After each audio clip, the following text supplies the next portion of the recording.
as you start to say where we are from a future perspective, where do you think this is all going? If we were here in the next 12 months, what do you see that? If we are here in the next 36 months, what do you see?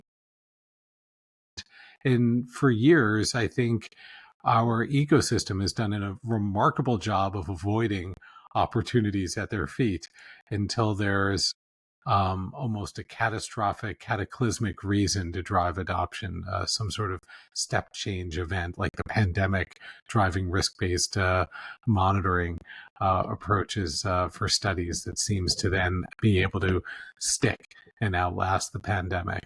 And so can these AI opportunities transform and be remarkable? Absolutely. Can they drive better study design, better study conduct, and in some cases, some truly transformational opportunities in terms of using digital twins, synthetic data, and other opportunities, not just to make studies run better, but to make studies themselves look radically different, especially at a time where regulators in, say, rare diseases are signaling incredible receptivity to alternative approaches, to less dependence on traditional confirmatory clinical trials. Will we embrace? Will we be able to adopt, adapt, and change? Will we commit to the hard part, which is not can we run cool experiments and build cool tools, but can we actually pull these through in terms of meaningful change in our organizations? And I'm not sure, to be honest, but what I do think is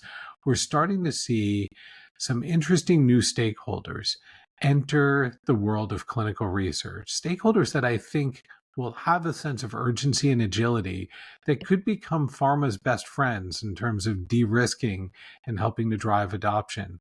And in this case, I'm speaking about rare disease patient-led organizations. These are organizations that have intellectual property on phase 1 ready drugs, nonprofit organizations that are holding the INDs on molecules and bringing them into the clinic themselves. They're not a threat to pharma. They're developing medicines and indications that have proven to be too small to be commercially interesting to pharma. But they're doing it with agility and urgency. They're not beholden to any legacy process.